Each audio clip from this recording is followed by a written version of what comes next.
아멘.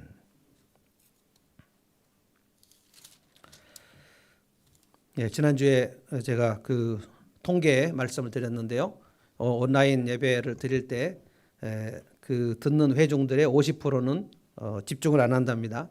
그래서 50% 정도 집중하는 것도 참 대단하다고 생각하는데 한 20, 30%는 가족들하고 얘기하면서 예배를 한다고 하고요. 한 20%나 30%는 틀어만 놓고 딴짓한다. 이렇게 이제 기독천령 20, 30대 성도들이 그렇게 답변을 했습니다.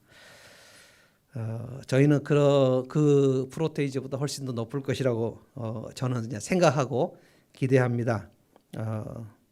이 하늘문 TV 틀어놓고 다른 거 하거나 또는 가족들과 환담하면서 하거나 그것은 이제 여러분이 선택하는 것이고요. 내가 얼마나 집중할까 하는 것은 자기의 믿음으로 하는 것입니다. 누가 보는 것도 아니니까요. 그러나 주님은 보십니다. 오늘은 주님을 시인하라, 주를 시인하라. 시인할 것인가 부인할 것인가. 그런데 예수님께서 오늘 제자들이 이 세상에서 주를 시인하는 것에 대해서 얘기하십니다. 네가 세상에 나가서 내 제자인 것을 드러내라는 거예요. 교회 안에서 뿐만 아니라 교회 바깥에서. 이것이 이제 오늘 우리 한국교회 성도들에게 대단히 중요한 주제 같습니다. 교회 바깥에서 어떻게 내가 예수님의 제자임을 드러낼 것인가. 주님을 시인하라라는 말씀, 나를 시인하라. 세상에서 나를 시인하면 마지막 날에 나도 아버지 앞에서 너를 시인할 것이다. 대단히 중요한 것입니다. 시인할 것인가 부인할 것인가. 우리가 주님을 부인했다라고 얘기하면 아주 대표적으로 주님의 제자 베드로가 주님을 부인했습니다. 그것도 3번 아주 확실하게. 주님이 잡히시던 밤 목요일 저녁에 겟세마네 동산에서 주님이 기도하시고 제자 3명, 특별히 3명 데리고 갔는데 베드로, 요한, 야고보 3명 데리고 갔습니다. 예수님은 12명을 똑같이 훈련시키진 않았고요. 특별히 베드로, 야고보, 요한, 어쩔 때는 안드레까지, 그러나 대부분 변화산에도 베드로, 야고보, 요한 데리고 가셨고 겟세마네 동산에도 베드로, 야고보, 요한.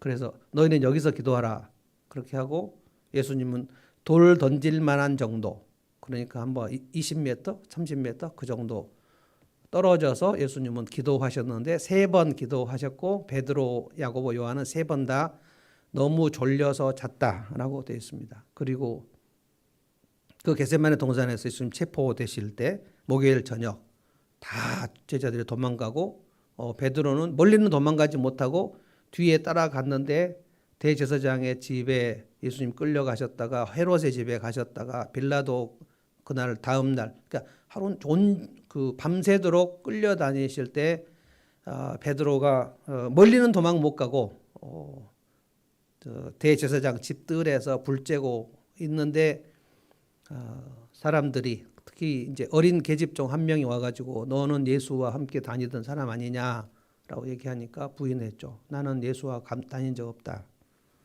어떤 사람이 또 네가 말씨가 갈릴리 말씨인데 부인하냐? 그러니까 나는 예수를 본 적도 없다. 3번째는 저주했다 그랬는데 자기를 저주, 말하자면 내가 예수님을 한 번이라도 본 적이 있거나 따라다닌 적이 있다면 내 손에 장을 찢거나 내가 죽음을 당해도 괜찮다. 확실하게 부인했죠. 그리고 닭이 울었죠. 예수님 이미 알고 있었죠. 예수님께서 네가 닭이 2번 울기 전에 3번 나를 부인할 것이다. 예수님 정확하게 알고 있었고 예수님 여러 번 경고하셨습니다. 사탄이 지금 너에게 밀가부로 하려고 들어가는 중이다. 가룟 유다에게도 그 사탄이 들어갔고 베드로에게도 들어가는 것을 예수님이 보셨다 그랬어요. 베드로는 절대 부인했죠. 나는 다른 사람은 다 주님을 버려도 나는 주님을 버리지 않고 끝까지 가겠습니다. 라고 했지만 그것이 거짓말은 아니었는데 그것을 지킬 능력이 없었죠. 그래서 3번 부인하고 막 닭이 울고 그때 깨닫고 밖에 나가서 심히 통곡했다 그랬습니다. 주님이 부활하신 후에 용서해 주셨죠. 왜 3번씩이나 확실하게 부인했을까? 우리가 생각해야 됩니다. 왜냐하면 오늘 주님을 시인할 것인가? 주님을 너희가 나를 시인하라. 여기에 우리가 아무도 나는 주님을 한 번도 부인한 적이 없어요 라고 얘기할 사람이 없기 때문에 이 베드로의 주님을 부인한 이 사건은 우리 모두에게 대표적인 사건입니다. 왜 3번이나 부인을 했는가? 무서웠어요. 베드로는 무서웠습니다. 내가 예수의 제자라고 하면 나도 체포되겠지? 나도 저렇게 모욕당하고 수치를 당하겠지? 나도 엄청난 비난을 당하겠지? 그리고 베드로가 주님이 십자가 달리실 때까지 아마 멀리 도망가지 않았을 거예요. 계속 저기서 봤을 거예요. 저렇게 매를 맞으시는구나. 저렇게 침뱉음을 받으시는구나. 저렇게 모욕을 희롱을 당하시는구나. 저렇게 찔리는구나. 통곡한 다음에도 무리들 앞에 나올 수 없었어요. 그냥 모른다고 말하자. 내가 엄청난 불이익이 예상되니. 그래서 오늘 아마 이 누가복음에서 예수님께서 너희가 나의 제자로 살면서 세상에서 나를 시인해야 한다. 그런데 시인할 것인가 부인할 것인가. 여기에 대해서 얘기하신 겁니다. 주님은 우리의 수준을 아십니다. 베드로의 수준을 아셨던 것처럼 네가 부인할 거다. 우리 중에 아무도 나는 한 번도 주님을 부인하지 않았습니다 라고 얘기할 사람이 없기 때문에, 왜냐하면 제가 설명하겠습니다. 우리는 너무너무 많이 주님을 부인하고 살아요. 어떻게 부인하는가를 예수님이 오늘 2가지로 말씀하셨어요. 하나는 위선입니다. 위선은 주님을 부인하는 것입니다. 개역 성경은 외식이라고 했죠. 그래서 바리새인의 누룩, 외식, 이것을 너희가 주의하라고 했고요. 그러니까 위선에 빠지면 그때 주님을 부인하는 겁니다. 겉은 예수를 믿는다고 하지만 위선은 속은 더러운 것이거든요. 또 하나, 위선하고 예수님이 오늘 두려움에 대해서 얘기하셨어요. 두려움, 이게 이제 베드로가 빠졌던 것이고요. 그러니까 바리새인의 문제는 위선이고 베드로의 문제는 두려움이에요. 오늘 이 말씀을 여러분이 그냥 차분히 생각하시면서 내가 가장 자주 주님을 부인할 때는 어느 쪽으로, 사람이 약한 쪽으로 넘어지게 돼 있으니까요. 나는 좀 위선에 약한가? 나는 좀 두려움에 약한가? 최악은 뭡니까? 둘 다죠. 위선적이면서 두려운 사람.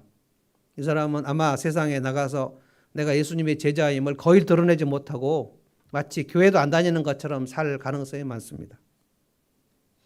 오늘 이 문제를 어떻게 우리가 맞서서 싸울 것인가? 1절을 한번 제가 읽어보겠습니다. 제자들에게 먼저 경계하신 것이 위선입니다. 그동안에 수천 명이나 되는 무리가 모여들어서 서로 밟힐 지경에 이르렀다. 예수께서는 먼저 자기 제자들에게 말씀하셨다. 너희는 바리새파 사람의 누룩, 곧 위선을 경계하여라. 바리새파. 예수님하고 바리새파 사람들하고는 제가 복음서를 찾아보면 사복음서 내내 거의 99%가 충돌입니다. 예수님하고 바리새인하고 이렇게 친밀한 대화를 나눈 적이 별로 없어요. 바리새인 중에 그 아리마대 요셉 그리고 니고데모, 이 사람들이 이제 나중에 예수님의 시체를 수습해서 장례를 하는 사람들이었지만 복음서에는 거의 아주 차가운 논쟁밖에 없습니다. 예수님이 그래서 바리새인들을 향해서 너희들은 낡은 가죽 부대다. 내가 전하는 복음은 새 포도주고 너희는 낡은 가죽 부대에서 둘이 상극이다. 그래서 막 독사의 자식들아 막 얘기하고 회칠한 무덤들아 너희들은 화 있을진저 막 엄청나게 퍼부어댔습니다. 예수님은 바리새인을 엄청 싫어하셨어요. 그 개인을 싫어하신 것이 아니라 바리새인은 위선 덩어리예요. 우리가 11장을 쭉 묵상을 했습니다만 예수님께서 귀신 들린 사람을 현장에서 고치신 것을 보면서 그 바리새인들이 뭐라고 했냐면 저 예수는 귀신의 왕 바알세불의 힘을 빌어서 귀신을 쫓아낸다고. 말도 안 되는 소리라는 거예요. 귀신의 힘을 빌어서 귀신을 쫓아내요. 그래서 예수님이 너희들은 그렇게 한 집에서 귀신의 이름으로 귀신을 쫓아내는 것을 본 적이 있냐? 그러면 집안이 다 망할 텐데 뭐 이런 얘기도 하시고요. 믿지 않아요. 바리새인들은 예수님을 믿을 수 없었어요. 그러니까 우리로 말하면 그 마음밭으로 말하면 엄청난 바위돌 돌짝밭입니다. 절대로 믿음이 안 들어갔어요. 그런데 예수님 다니시는 곳마다 바리새인들이 와서 예수님 말씀을 들었습니다. 그런데 항상 질문할 때 예수를 시험하려고, 예수를 함정에 빠뜨리려고, 그러니까 동기가 아주 안 좋습니다.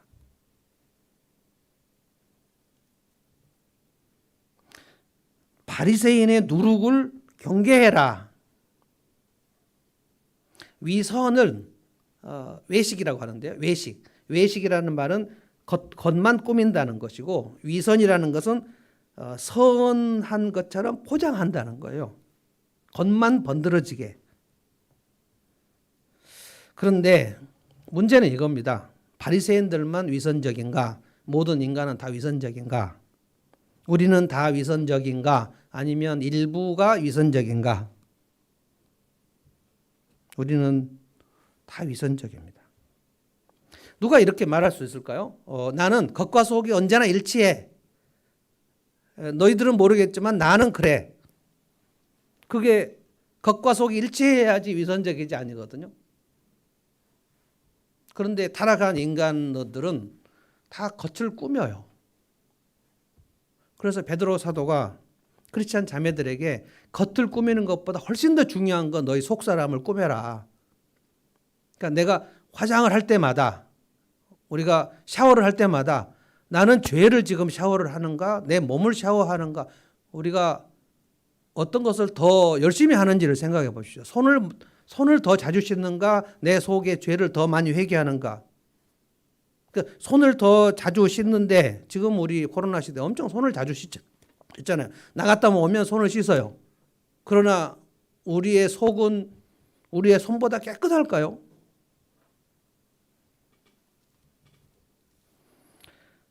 이 위선은 2000년 기독교 역사에서 그리고 아담 이후부터 지금까지 아주 가장 인간에게 피할 수 없는, 특별히 그 기독교 역사에서 우리 복음서가 기록될 때가 이제 헬라 철학이 있을 때예요. 헬라 철학, 그리스 철학에서 가장 중요하고 플라톤의 서장은 이원론입니다.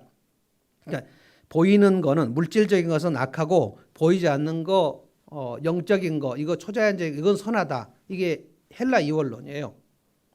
그래서 이제 요한 1서, 2서 이런 사람들 다 그 이원론 영지주의자들의 사상이 교회 안에 들어와 가지고 예수를 믿지만 이 육은 악하고, 그래서 영지주의 중에 예수님이 육체로 왔다고 믿을 수 없다. 육체는 악한데 예수님은 영으로 이 땅에 오신 거다. 이런 이단들도 있었어요. 이거 가연설이라는 이단입니다. 실제로 예수님이 육체로 오신 건 아니고 육체처럼 오신 거지, 이 육체가 악한데 어떻게 예수님이 육체로 오냐. 이거는 철저한 이원론의 사상에 근거해서, 그래서 가연설이라는 이단이 있었고요. 사람들이 굉장히 많이 매료됐습니다. 그런데 이 헬라 이원론이 우리 중세 천년으로 들어오면서 중세 로마 시대에는 헬라 이원론을 받아서 어떻게 했냐면 교회 안에는 거룩하고 교회 바깥에서는 나쁘다, 악하다. 교회 안은 거룩, 교회 바깥에는 세속, 그래서 성속 이원론이라고 합니다. 이것이 1000년 이상 교회 안에, 그래서 교회 안에 있는 활동만 거룩해요. 그래서 모든 예술도 교회적, 종교적인 것만, 그래서 미술도 뭐 마리아나 예수님이나 다윗이나 이런 것을 그리지 다른 인간들을 그리지 않아요. 뭐 수채화나 정무라 이런 거 중세에는 없습니다. 음악도 다 뭐 인간의 사랑을 노래하고 이런 거는 아주 세속적인 거니까 그러면 안 돼요. 모두 다 핸델의 메시아나 찬송. 근데 이것이 지금 중세가 끝난 이후에도 개신교 안에도 깊숙이 들어와 있어요. 우리는 이원론이 아주 체질에 딱 맞아요. 그러면 이제 교회 안에서는 거룩하고 교회 바깥에서는 세속적이니까 두 가지 원리에 따라서 신앙생활을 한다. 그래서 여러분 전통적으로 지금 우리 미스바 북쉐어링에도 그런 얘기 하지만 헌신은 뭐냐? 생명의 삶에도 얘기하죠. 헌신은 뭐냐? 전통적으로 헌신은 뭐냐면 신학교 가는 게 헌신입니다. 그러니까 교회의 일은 거룩해. 그래서 내가 이제 헌신을 했습니다. 그래서 신학생들끼리 그렇게 해요. 언제 소명을 받으셨어요? 뭐 자기들끼리 얘기해요. 제가 그 기도하는데 아무래도 직장 생활을 하는데 너무 마음이 이렇게 찝찝하고 그래서 내가 헌신을 해야 되겠다 생각했다는 거예요. 그러니까 집사 때는 이게 헌신이 아니고 집사인데 우리 조영준 목사님 집사하다가 신학교 오셨죠. 그러니까 집사는 헌신이 아니에요. 목사가 헌신이에요. 이렇게 돼버리면은 근데 이런 생각이 교회 안에 굉장히 많이 있습니다. 헌신은 목사, 선교사, 전도사 되는 거. 그러니까 이게 이원론적 생각입니다. 그럼 교회 밖에서 하는 것은 뭔가? 이건 헌신이 아니에요. 그냥 속된 곳이니까. 성경은 분명하게 성속 이원론이 아닙니다. 성경은 이원론이 아니에요. 성경은 뭐라고 했냐면 에베소서에 종들아 너희가 일을 할 때 그 교회 일 얘기하는 게 아니고요. 너희들이 자기들 주인의 집에서 일할 때 허드렛 일을 할 때 그것을 죽게 하듯 하라. 그러니까 죽게 하듯 예배 드리는 거와 똑같이 그 일을 하라는 거예요. 걸레질을 하거나 심지어 너희들은 뭐 똥 푸고 뭐 그런 거 하지 않겠습니까?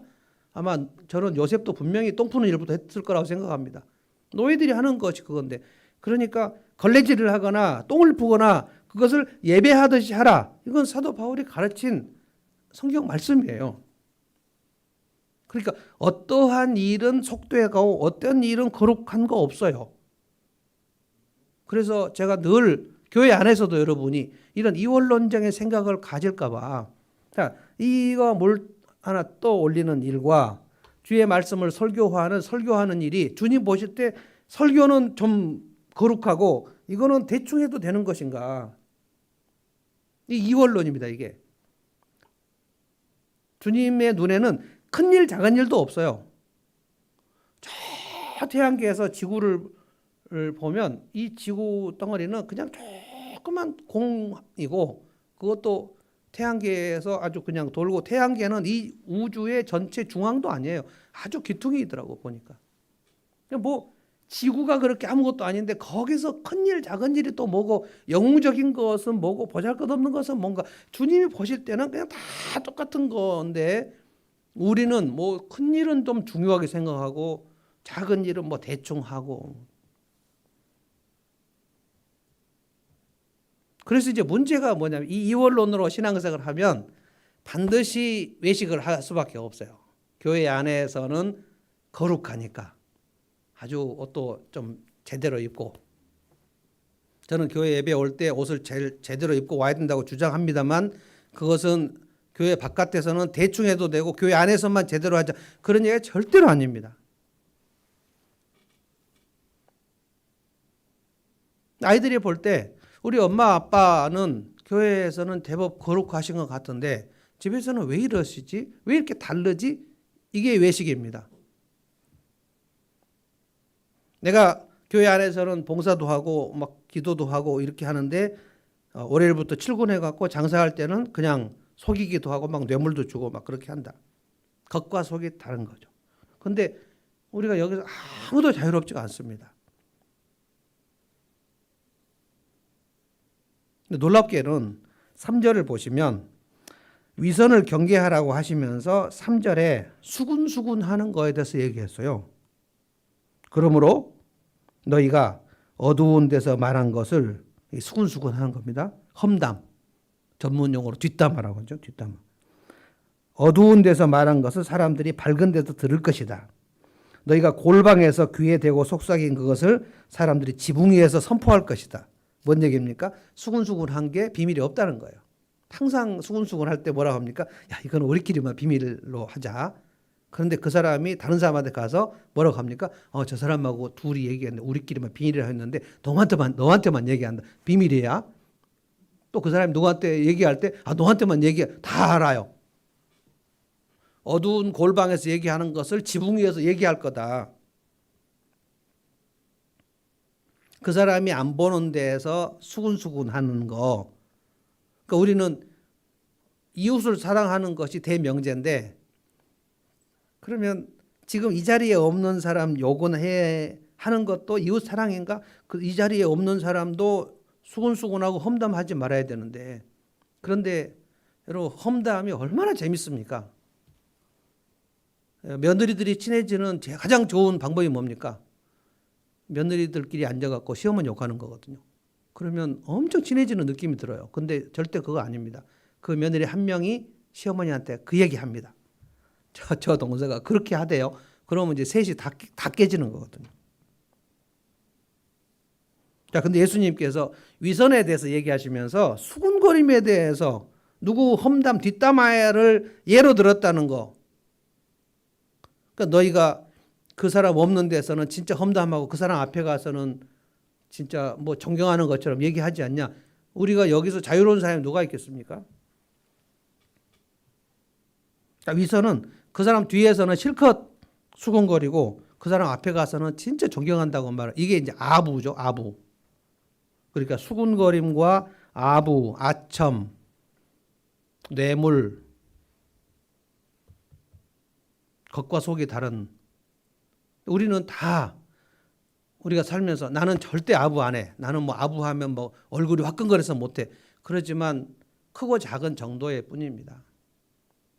우리가 그 사람이 없는 데서 한 행동을 그 사람 앞에서 똑같이 합니까?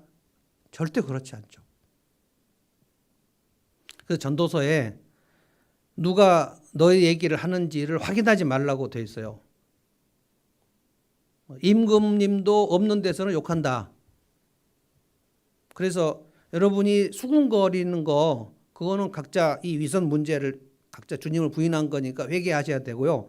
수군거린 거를 A하고 B가 수군거려 가지고, 저는 여러분이 배목사도 얼마든지 수군거릴 수 있다고 생각합니다. 전도서에 나와요. 왕도 수군거린다.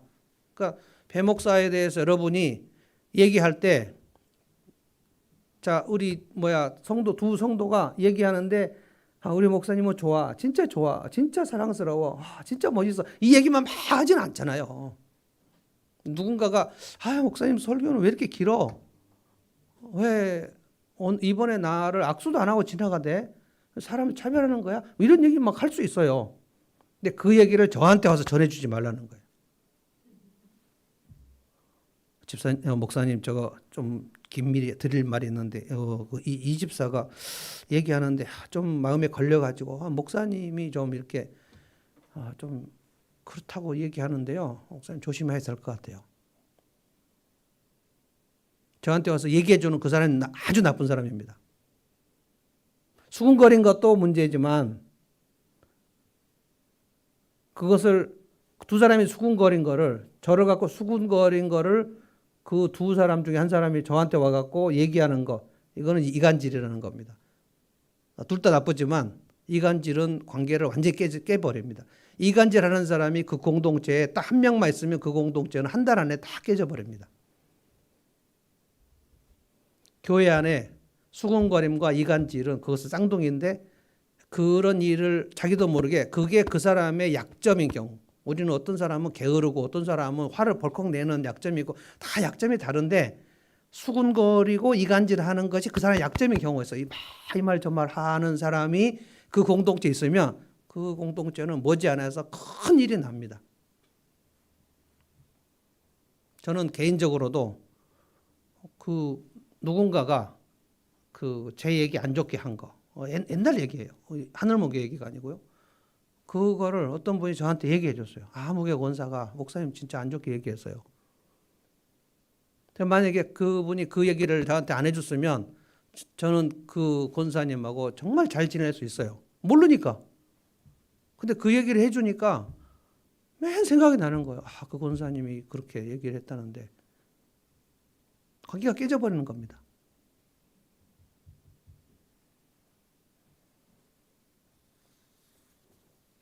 주님은 그래서 우리의 신앙생활을 지금 평가하실 때 이 위선 문제를 교회 안에서 네가 어떻게 신앙생활을 했냐, 요거 지금 이 문맥은 교회 바깥의 얘기를 지금 많이 하시는 거예요. 세상에서 살면서 월요일부터 토요일까지 교회 바깥에서 네가 세상에 나간 행동을 잘 관찰하라는 거예요. 교회 안에서는 믿음이 있는 것처럼 행동하지만 네가 밖에 나가서 수군거린 거 내가 다 안다는 거예요. 여러분 그때마다 회개해야 되는데 내가 누구하고 수군거렸는지 기억도 안 날 때도 많이 있잖아요. 그래서 우리가 사도신경을 암송하고 할 때 진짜 또박또박 하시고요. 가능하면 사도신경은 내가 할 수 있는 소리 데시벨을 좀 높여서 찬송이나 신앙 고백이나 아멘은 내 데시벨을 좀 높여서, 그러니까 중얼거리는 게 아니라 전능하사 천지를 만드신 하나님 아버지를 내가 믿사오며, 왜냐하면 이 고백을 내가 어디 가서든지 하겠다는 그 결단이잖아. 나중에 이제 두려운 문제를 좀 얘기하겠습니다만, 왜 누룩을 경계하라 그랬냐면, 여러분 누룩이 뭡니까? 녹말이죠, 녹말. 누룩하고 밀가루하고는 그 생김새가 똑같이 생겼습니다. 그런데 이 녹말을 밀가루에다가 집어넣는 거하고 집어넣는 거 차이 뭡니까? 그 녹말을 전분 같은 거죠. 조금만 집어넣으면 부풀어 오르죠. 빵 만들 때는 반드시 그 밀가루에다가 녹말을 집어넣어야 되죠. 누룩. 그러니까 이 누룩은 색깔은 똑같아서 넣었는지 안 넣었는지 보이지 않는 가운데 엄청난 영향력이 있는데, 위선은 이것을 내가 계속해서 살피지 않으면 그 사람은 엄청나게 위선적인 사람이 되어버린다는 거예요. 위선적이지 않은 사람은 아무도 없지만 훨씬 위선적인 사람, 정말 냄새나거든요. 위선적인 사람은 정말 냄새납니다. 위선적인 사람이 꼭 하는 일이 뭐냐면 조종입니다. 조종. 누군가를 조종해요. 영어로 manipulation.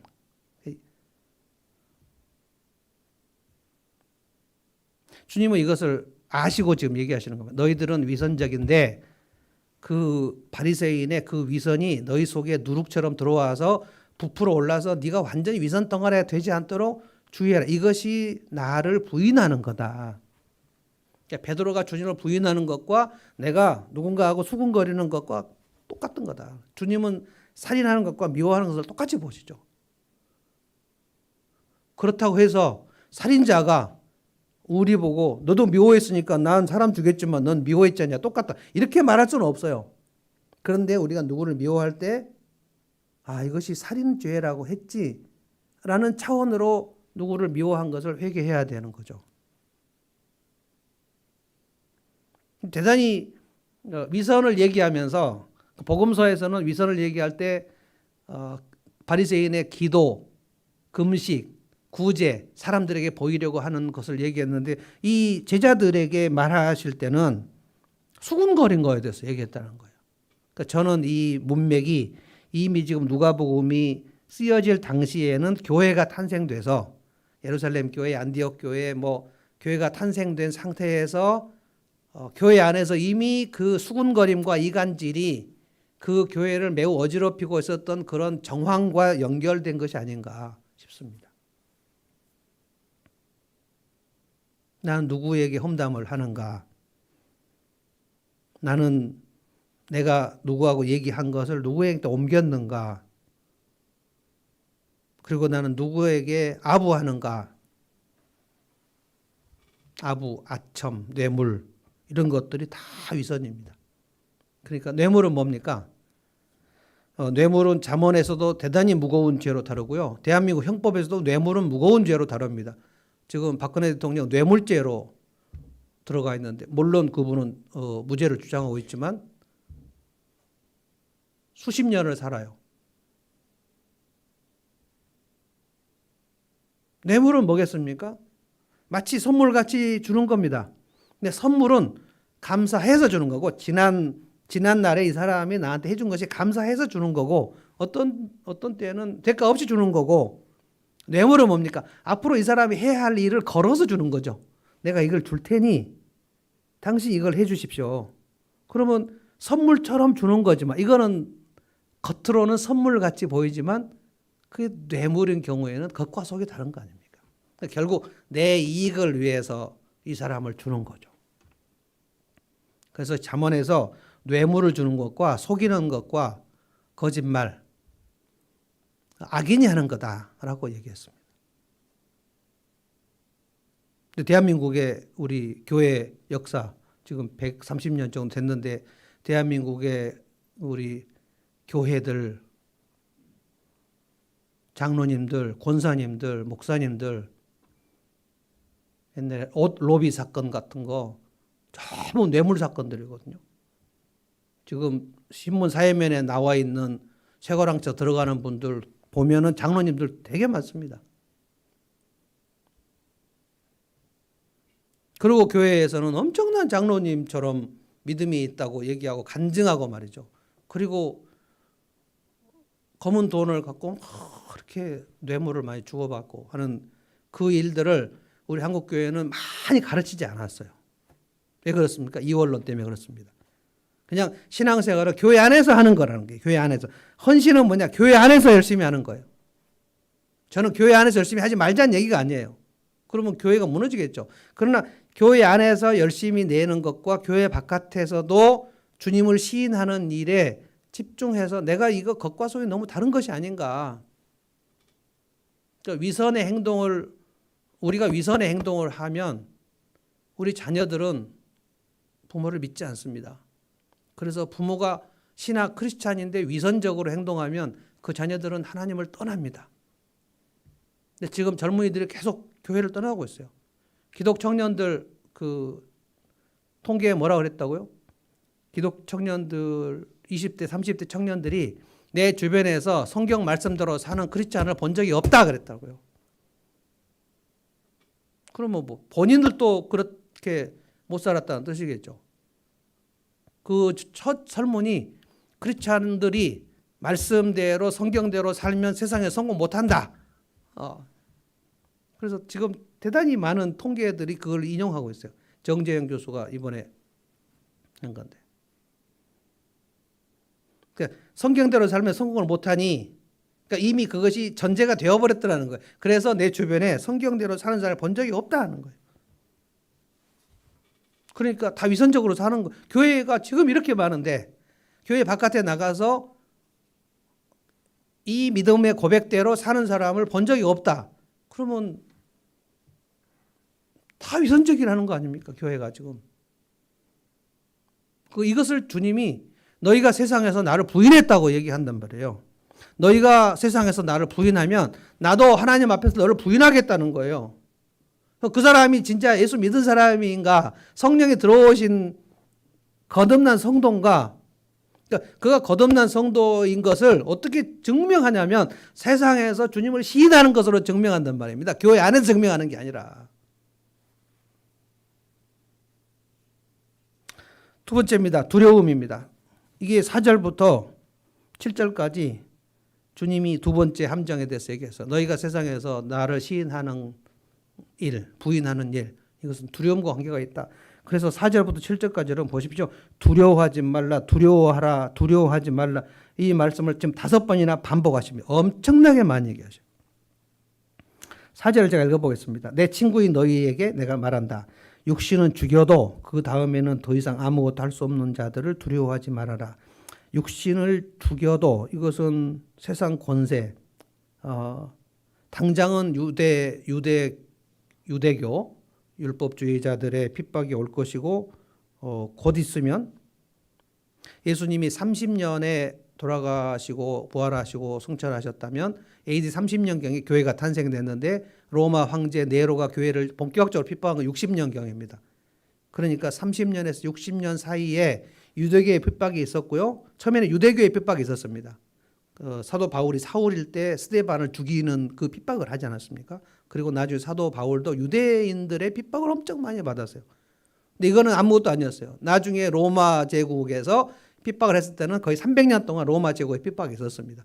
이것을 주님이 아시고 얘기하신 거예요. 그러니까 너희가 예수의 제자로 살려고 할 때 너희 육신을 죽이는 사람들, 세상 권세가 이제 올 것이다. 전제하신 거예요.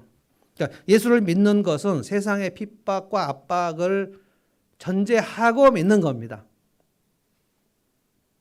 육신은 죽여도 심각한 거예요. 제자의 길을 걸어가면 반드시 세상에 압박이 온다는 거예요. 그래서 내가 신앙생활을 하는데 내가 예배 드리고 내가 믿음으로 살면 압박이 올 텐데 어떻게 하지? 하면 벌써 이제 두려움이 임하는 거예요. 베드로가 힘없이 무너진 이유, 내가 예수님의 제자라고 하면 나도 예수님처럼 지금 저렇게 체포되고 매 맞을 텐데 어떻게 하지? 모른다고 하자. 난 예수를 따라다닌 적이 없어요. 막 3번 얘기한 거는 두려움 때문에. 그러니까 위선에 빠지는 일도 대단히 보편적인 일이지만 이 두려움의 문제도 만만치 않다. 여러분 성경 계속 읽어보시면 하나님의 백성들에게 하나님이 가장 많이 말씀하신 것이 이겁니다. 두려워하지 마라. 놀라지 마라. 아브라함에게도 하셨고요. 모세에게도 하셨고요. 다윗에게도 하셨고요. 엘리야에게도 하셨고요. 사도 바울에게도 하셨고요. 제일 많이 얘기하는 건 두려움입니다. 왜냐하면 우리가 그렇게 두려움에 빠지기 때문에.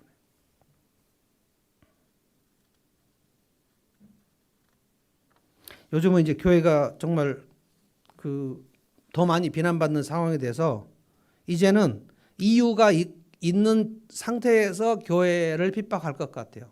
이미 광주에 있는 어느 한 교회 주 예수를 믿으라 그리하면 너와 내 집이 구원을 얻으리라 성경 말씀 써진 그 담벼락에 어떤 사람이 가서 계란을 던졌죠. 그래서 목사들이 뭐 또 마음이 아파가지고 가서 뭐 닦고 막 너무 마음이 아프다는 거. 주 예수를 믿으라 그 말씀에 계란을 맞았다는 거예요. 저는 앞으로 계란 정도가 아닐 거라고 생각합니다. 예배당 유리창들 아마 돌멩이로 많이 깨질 거라고 생각합니다.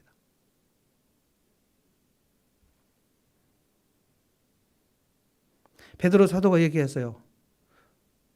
나쁜 일을 해서 핍박을 받는 것은 그건 칭찬받는 것도 아니다. 선한 일을 하다가 핍박을 받는 그것이 상 받는 거다. 그러니까 핍박은 그냥 받는다는 거예요. 그래서 이제 이 세상 권세가 교회를 핍박하는 것은 그냥 전제되어 있습니다. 세상의 흐름은 믿음의 고백대로 사는 것을 그냥 이렇게 기뻐하고 용인하진 않아요. 이 세상의 흐름은.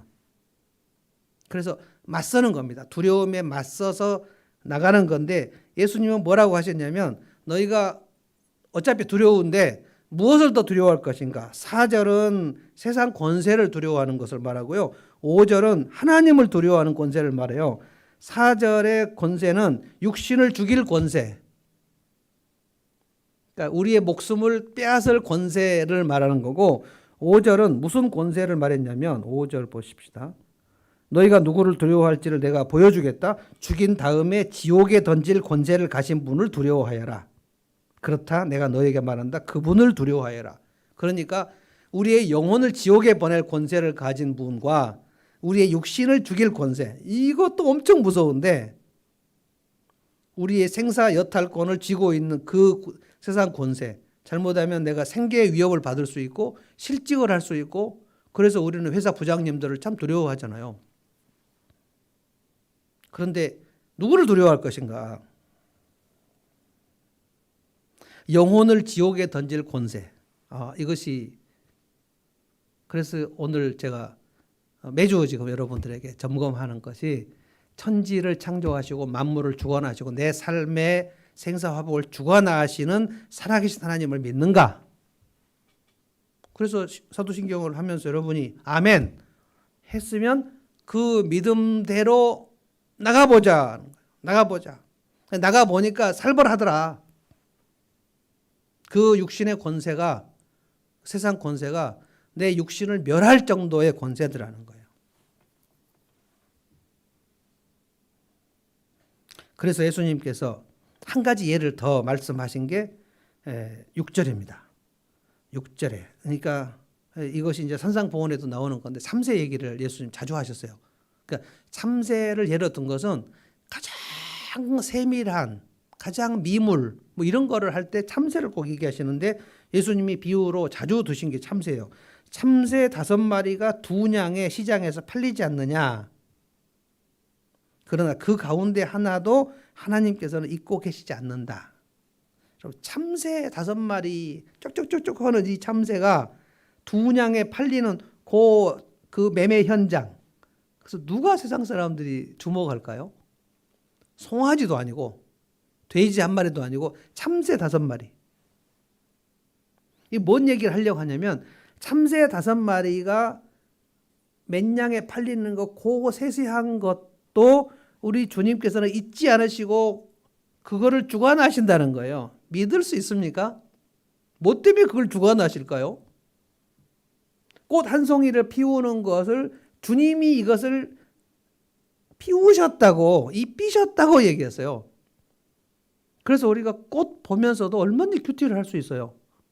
참새 1마리 보면서 큐티를 하라는 거예요. 묵상해보라는 거예요. 이 참새 1마리가 어떻게 될지, 참새가 며칠이나 살다가 죽는지 저는 모릅니다만 그 참새의 운명까지도 주님은 다 관할을 하신다는 거예요.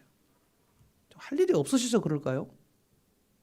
그러니까 이게 우리의 영혼을 지옥에 던질 권세, 이 모든 악한 마귀의 권세를 이기는 주님의 위대하시고 광대하신 권세가 그 참새 1마리가 팔리는 그것도 관여를 하신다. 여기서 이제 우리 믿음이 필요한 거예요. 그래서 7절에 너희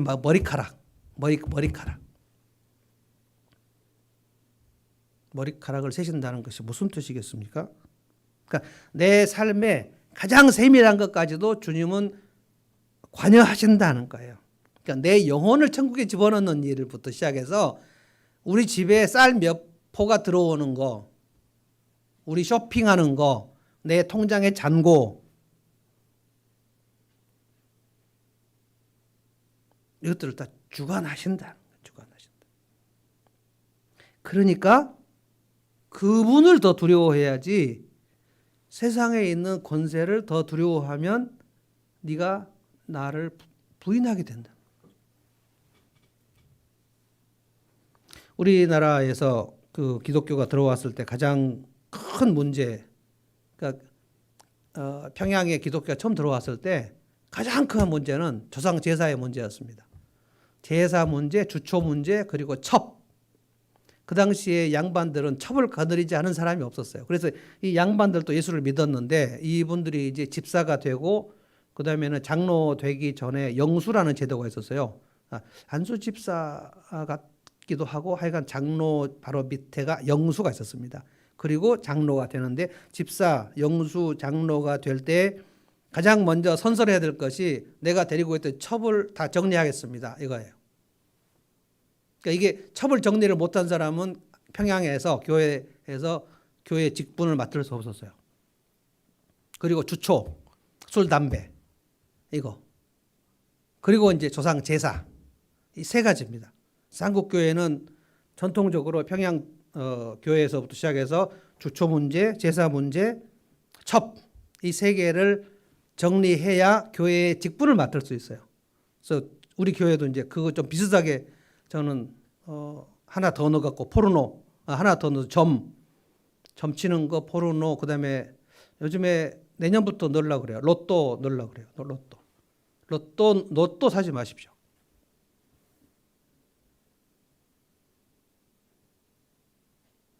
조상 제사를 드리는 일을 만약에 이 문제가 아니었으면 아마 한국 기독교는 훨씬 더 많은 사람들이 예수를 믿었을 거예요.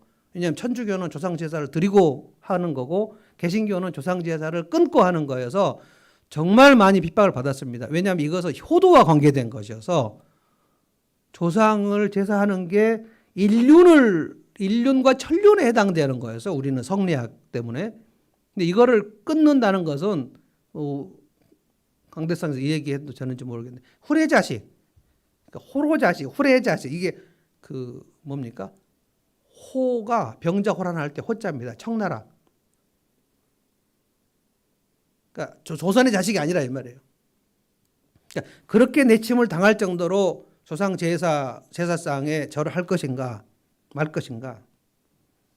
그리고 이제 우리나라에서 회사에서 좀 뭐 시작하려면 뭐 합니까? 그 돼지머리 놓고 고사하잖아요. 사장님도 하시고 그러면 부장님도 하시고 신입사원들 쫙 앉아갖고 절하고 고사상. 그러니까 이제 여러분이 우리 한들목교회를 다니면서 내가 제사상에 절을 하거나 고사상에 절을 했는데 이제 예수를 믿었다. 난 이제 어떻게 할 것인가? 이 부모님께 나는 제사하지 않겠습니다. 절하지 않겠습니다. 참여를 할 수 있어요. 근데 절하지 않겠습니다. 하면 얼마나 분노를 하실까? 얼마나 혼날까? 오늘 이 말씀은 혼나라는 거예요. 예수님이 네가 혼나지 않고 신앙생활하는 법을 내가 알려주겠다. 이게 아니고 네가 예수의 제자로서 나를 시인하는 방법은 그거를 끊는 거다. 그러면 압박이 올 거다. 압박을 견디라는 거예요. 근데 그 압박 중에 최고의 압박이 네 육신을 멸할 거다. 너를 죽일 거다. 견디라는 거예요. 그러니까 우리는 죽는 게 제일 무서운 건데 너를 죽이는데 그걸 견디라는 거예요. 1세기 교인들이 이걸 견디면서 죽으면서 가는 겁니다. 저는 그래서 어떻게 쭉 가르쳐 왔냐면 제사를 드리는 우리 젊은이들이 부모님께 이제 이번 설에는 제가 제사상에 절을 하지 않겠다라고 마음에 결단하고 기도한 사람에게는 미리 가서 그날 제사하는 날 얘기하지 말고 미리 찾아가서 아버지 제가 드릴 말씀이 있는데 제가 신앙을 가졌는데 기독교 신앙에서는 이렇게 하는데요. 정말 죄송한데 제가 이제 절을 하지 않고 거기 서 있으면 안 되겠습니까? 라고 미리 말하는 겁니다. 그러면 혼나지 않는다 이게 아니고요. 그날 다 같이 자 절하자 그런데 딱 서서 저는 교회 다니 이렇게 하지 말라는 거예요. 그건 좀 약간 바보 같은 거예요. 미리 가서 얘기를 해야 돼요. 우리 교회는 집사 되려면 술을 먹지 않습니다. 그러면 이제 회식 자리에서 난 예수 믿기 때문에 술을 먹지 않는다라고 얘기해야 되는데 그러니까 술 자리가 가서 회식 시간에 부장님이 다 같이 건배하는데 저 예수 믿는데 이렇게 하지 말라는 거예요. 그건 좀 이상한 거예요. 그거는. 그래서 그 회식이 있다고 얘기하면 자 신입사원이 처음 예수 믿는 청년이 처음에 이제 입사를 했는데 자 이번 금요일 오후 끝나고 퇴근 시간에 회식이 있다라고 첫 공지가 나왔을 때는 수요일이나 목요일에 찾아가라는 거예요. 부장님, 죄송한 말씀인데 제가 개인적으로 종교적 이유 또 신앙적 이유가 있는데 저는 그냥 사이다 마시면 안 되겠습니까? 허락해 주십시오. 라고 개인적으로 찾아가는 거예요. 미리. 그러면 부장님이 그래? 라고 칭찬한다는 얘기가 아니라 기분 나빠하지 않는다는 얘기가 아니라 비난받을 수도 있고 혼날 수도 있고 빈정됨을 당할 수도 있고 이 자식 봐라 뭐 이렇게 할 수도 있는데 그 사람이 제사상에 절하지 않는다고 가서 미리 얘기하고 그리고 부장님한테 가서 미리 얘기하고 그리고 그 외에 절하는 거 이외에 술자리에서 같이 술 먹는 거 이외에 다른 일에 성실하고 책임감 있게 어떤 일을 처리할 때 말끔하게 처리하고 끝까지 충실하게 일하고 그렇게 오랫동안 일하면 그날은 꾸중받을다 할지라도 나중에 다 인정을 받는다. 그가 제사상에 절을 안 했기 때문에 그가 인정을 못 받는 게 아니라 물론 실직을 당할 수도 있습니다. 책상을 치워버릴 수도 있어요. 그때 이 말씀을 기억하라는 거예요. 내가 창조주 하나님을 더 두려워해서 이 일을 시도했는데 참새 5마리가 2냥에 팔리는 것을 주관하신 하나님께서 내 인생을 어떻게 하시겠는가 믿음으로 기다려보는 거예요. 이게 두려움에 맞서서 나가는 겁니다. 맞서서. 어떤 분이 배 목사님은 직장 생활도 안 해보시고 이렇게 쉽게 설교단에서만 얘기하니까 그럴 수도 참 좋겠어요. 이렇게 하실 수도 있겠지만요. 제가 많은 청년들에게 이 권고를 해서 결국 인정받은 경우가 많습니다. 내가 회사 부장님을 더 두려워할 것인가? 내가 창조주 하나님을 더 두려워할 것인가? 우리가 믿는 하나님은 하늘의 권세를 가지신 분이시고, 그러니까 이것이 신앙 고백에 관한 문제라는 거예요. 내가 주님을 인정하고 시인하는 문제라는 거예요. 내가 믿는 하나님이 어떤 분인가를 좀 그 광대하신 하나님을 알수록 이것이 심령의 부흥입니다. 하나님이 내 눈에 점점 크게 보이는 것. 옛날에는 하나님이 작게 보이고 내 삶을 간섭도 못하고 주관도 못하고 내 앞길을 열지 못하는 분인 줄 알았는데, 하나님은 내 삶을 간섭하시고 저 사람 간섭하시고 이 땅을 간섭하시고 주관하시는 거구나. 다 이해할 수는 없어요. 오늘 미스바 북쉐어링 때 섭리에 대해서 얘기하는데요. 우리가 하나님께서 하시는 일을 다 이해할 수 없다. 현재 일도 이해할 수 없고 앞으로 이 일도 이해할 수 없다. 그냥 욥에게도 하나님이 그가 당한 고난을 다 설명하지 않으셨습니다. 욥이 너무너무 괴로워가지고 도대체 하나님 내가 뭐 때문에 이렇게 고난을 받는지 이유를 알려주십시오. 근데 친구들이 찾아와서 네가 죄를 지어서 그런 거 아니냐. 이게 인과론입니다. 인과론. 내가 어떤 일을 당하는 것은 내 죄 때문에 다 그럴 것이다. 어떤 일은 그럴 수도 있지만 그렇지 않은 경우도 많아요. 여러분 전쟁이 한번 일어나면 우리의 삶은 박살이 나는데 그 전쟁이 일어나는데 내가 뭘 기여를 한 겁니까?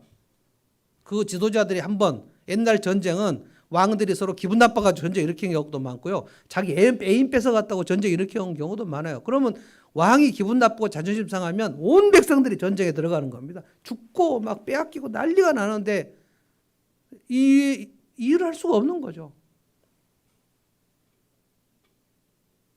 그래서 욥이 그렇게 하나님 앞에 항변을 하고 알려달라고 내가 난 생일을 저주합니다. 나는 이 일을 못하겠습니다. 그러니까 친구들이 와가지고 자꾸만 얘기하기를 회개해라. 하나님은 선하셔서 네가 회개하면 다 다시 갚아주신다고 하지 않았느냐. 이건 절반은 맞고 절반은 틀린 거예요. 욥이 그렇게 하나님 앞에 시련을 받을 만한 죄를 지어서 죄의 결과로 온 게 아니었어요. 그래도 시련은 올 수 있다. 하나님께서 나중에 네가 왜 이렇게 시련을 받았는지를 설명하지 않습니다. 뭐라고 얘기했냐면 욥아 내가 천지 창조할 때 눈 우박 창고에 들어가 본 적이 있냐? 내가 번개를 만들 때 네가 있었냐? 네가 하늘의 뇌성 소리가 어디서 나는지 아느냐? 네가 깊은 바닷물 속에 들어가 봤냐? 내가 하는 일을 네가 다 알 수 있다고 생각하냐? 어떤 일들은 우리가 죽을 때까지 그 이유를 알 수가 없어요. 태어나자마자 선천성 그 뇌성마비로 그 걸린 그 사람, 그리고 막 가족 중에 정말 말할 수 없는 이유로 그냥 갑자기 막 죽어버리고 정말 그런 일들이 너무나 많습니다. 그걸 다 하나님이 설명해 주지 않아요. 설명해 줄 이유도 없고요. 근데 오늘 이 시련은 내가 주님을 세상에서 나는 예수의 제자다 하고 시인해서 받는 핍박, 그거는 주님이 보상해 주신다 그랬어요. 마지막 날도 보상해 주시지만 이 땅에서 주님이 많이 그거를 다 뭐 예를 들어서 순교를 당하면 순교한 그 사람은 이 땅에서 보상이 없겠죠. 그러나 많은 경우에 우리가 믿음으로 한 일을 주님이 보상해 주신다고 했어요. 중요한 것은 뭡니까? 내가 얼마나 주님을 부인했는가를 아는 겁니다. 그래서 10절에 이 말씀 하신 거예요. 누구든지 인자를 거슬러서 말하는 사람은 이게 주님을 부인하는 걸 말하는 겁니다. 용서를 받는다, 못 받는다? 받는다. 그런데 10절의 마지막에 성령을 거슬러서 못 오가는 사람은 용서를 받지 못한다. 이것만 이제 설명하겠습니다. 우리는 주님을 수없이 부인하기 때문에 내가 어떻게 주님을 그동안 부인해 왔는지를 알라는 거야. 내가 위선에 빠진 그 예수님 부인한 일이 몇 가지나 되는지 헤아려 보라는 거예요. 그리고 주님 앞에 고백해야 돼요. 주님, 베드로처럼 심히 울면서 주님, 저는 주님을 많이 부인했습니다. 저는 위선적인 사람입니다. 그리고 내가 두려워서 세상에서 내가 예수의 제자인 것을 드러내지 못한 일이 무엇이었는지를 얘기하라는 거예요. 주님 앞에 얘기해야 됩니다. 여러분, 제일 그 좀 재미있고도 간단한 예수의 제자임을 드러내는 방법이 식당에서 식기도 하는 겁니다. 그거부터 시작하셔야 돼요. 식기도를 여러분 뭐 30분 하겠습니까? 1분 하겠습니까? 1분 하면 너무 길어요. 세상에서 저는 모든 식기도는 짧아야 된다고 믿는 사람입니다. 그래서 제가 식기도를 끝나고 나면 어린이들이 막 좋아하고 그래요. 그 은혜가 됐을까요? 하나님 말씀 넣어주셔서 감사합니다. 예수님의 이름으로 기도합니다 하면 그럼 막 박수를 쳐요, 어린이들이 막. 어떤 경우는 뭐 제 아내도 박수를 막 쳐요. 너무 짧다는 거예요. 근데 이 모든 기도, 식기도는 사람들 앞에서 내가 예수님의 제자인 것을 드러내는 겁니다. 식기도를 하면 뭐 믿음이 좋아진다 이게 아니고, 식기도를 안 하겠다는 것은 뭡니까? 내가 지금 식당인데 교회도 아니고 신자들끼리 모여갖고 기도할 때는 뭐 괜찮은데 지금 다 보는데, 저쪽에서도 밥 먹고 여기서도 보고 막 다 보는데, 그리고 예를 들어서 회식을 하는데 내가 앉아서 기도 한 몇 초 하면 좋을까요? 그냥 한 5초 하죠. 5초. 5,000원짜리는 5초, 6,000원짜리는 6초 이렇게 할까요? 잠깐 하는 거예요. 잠깐. 근데 이 기도를 뭐 주여 감사합니다 뭐 그렇게 막 고백하는 게 아니고, 주님 오늘 저희들에게 일용할 양 주셔서 감사합니다. 건강해 주십시오. 아멘. 뭐 3초나 걸릴까요? 가장 기본적으로 주님을 시인하는 겁니다. 왜냐하면 내가 예수의 제자이고 내가 크리스찬인 것을 사람들이 알리는 거예요. 뭐 이걸 뽐내는 게 아니라, 그냥 비장하게 하는 게 아니라 자연스럽게 시작해보는 겁니다. 여기서부터 출발해야 돼요. 주님을 시인하는 일을. 저는 크리스찬들 중에 식당에서 식기도 못하는 사람 많을 거라고 생각합니다. 창피해. 주님이 창피합니까? 그러면 주님이 뭐라고 그랬죠? 네가 나를 세상에서 부인하면 나도 하늘 아버지 앞에서 너를 부인할 것이다. 그래서 마지막 날 예수님이 얘는 창피해요 내가. 근데 그 일을 내가 오늘 하면 안 된다는 거예요. 이런 부인하는 문제, 주님을 부인하는 문제는, 외식에 빠지거나 두려움에 빠져서 부인하는 문제는 주님 앞에 회개하면 베드로처럼 주님이 다 용서해 주겠다 그랬어요. 진짜 우리는 많은 경우에 주님을 부인했기 때문에 찾아봐야 되는 거예요. 주님을 부인하지 말자가 아니라 우리는 앞으로도 아마 많은 경우에 부인하게 될 거예요. 그런데 내가 알자는 거예요. 내가 얼마나 많이 주님을 부인한 베드로와 같은 사람이면 알자는 거예요. 나는 주님을 부인한 적이 없고 베드로는 부인했대요. 이렇게 말하지 말자는 거예요. 그런데 10절의 마지막에 보면 성령을 모독하는 죄는 용서를 안 해주겠다는 거예요. 이게 무슨 뜻인가? 간단히 설명하겠습니다. 성령이 하시는 일은 뭐냐면 예수님을 드러내고 알리는 일입니다. 그래서 우리가 예수 믿을 때 성령이 가장 역사하시고요. 우리가 전도할 때 성령이 역사하시고요. 성경을 읽을 때도 결국 예수님이 누구신가를 깨닫는 일에 성령님께서 말씀을 깨닫게 하십니다. 예수님을 증거하는 분이 성령님이에요. 성령을 모독한다. 그 말은 내가 예수를 이제 안 믿겠다고 결심한다는 거예요. 그러니까 예수를 안 믿는 사람들은 성령을 모독하는 겁니다. 이걸 성령 회방죄라고 하는데, 뭐 기도원 원장님들은 뭐 자기 말을 안 들으면 성령 회방죄라고 잘못 해석합니다만 그런 거 아니에요. 용서를 못 받는 죄는 한 가지밖에 없습니다. 용서를 못 받는 죄는 자기 죄값을 치러야 되니까 자기 죄값을 자기가 치르는 것이 뭡니까? 지옥 가는 거예요. 누가 지옥 갑니까? 예수를 믿지 않는 사람이 지옥 가는 거예요. 성령을 모독하는 죄는 예수님을 안 믿는 것, 계속 안 믿다가 끝까지 안 믿고 지옥 가는 것이 용서 못 받는 죄입니다. 그 외에 우리가 주님을 부인하는 것, 인자를 거슬러 말하는 것, 주님은 다 용서하시죠. 3번 정확히 명확히 예수님을 부인한 베드로를 주님은 미리 찾아가셨잖아요.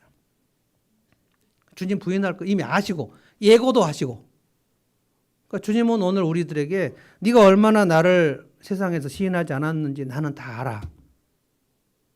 그러니까 주님 아시니까 나는 주님을 계속 부인하지 않았는데 라고 말하지 말자는 거예요. 오늘 이 말씀은 우리는 부인하지 말자는 것보다는 더 많은 것은 뭐냐면 그동안 내가 얼마나 주님을 많이 부인해 왔는지를 돌아보자는 거예요. 그리고 내가 이렇게도 많이 무너졌고 부서진 사람이구나. 그래도 주님이 오늘까지 나를 용서하셨다. 그러니까 오늘 고백하고 주님 저는 베드로와 똑같은 사람입니다. 성령을 주셔서 내 안에 두려움이 사라지고 담대함이 있도록 도와주십시오. 라고 얘기하고 내가 무너졌다고 해도 다시 일어설 수 있다는 거예요. 내가 한번 무너졌으니 내가 예수님을 부인했으니 난 예수를 믿지 말아야 되겠다 하고 베드로 가버리지 말라는 거예요. 그거는 용서를 받을 수 없다. 베드로처럼 슬피 울고 그리고 다시 일어나자는 거예요. 교회 안에서의 믿음과 교회 바깥에서의 믿음이 너무 많이 차이가 나지 않도록 하자는 거. 내가 너무 많은 험담이나 수군거림이나 이간질이나 이중적인 모습이 너무 많이 괴리가 되지 않도록 참 살아보자. 그리고 너무 많이 두려움에 빠져서 식당에서 식기도도 하지 못하는 크리스찬으로 살지 말자는 거예요. 이것부터 한번 시도해보고 내가 회식 자리에서 미리 부장님한테 가서 사장님한테 가서 저는 신앙적 이유로 술을 하지 않습니다. 죄송합니다. 라고 해서 만에 하나 실직이 당할 수도 있는데 그러면 참새 한 마리를 생각하자는 거예요. 주님이 이 코로나 시대에 내가 실직을 당하면 나는 이제 끝이다 라고 생각하지 말고 주님이 이 믿음으로 내가 주님을 시인했을 때 주님께서 나를 어떻게 인도하시는지 한번 생각해보고 믿고 기대해보자는 거예요.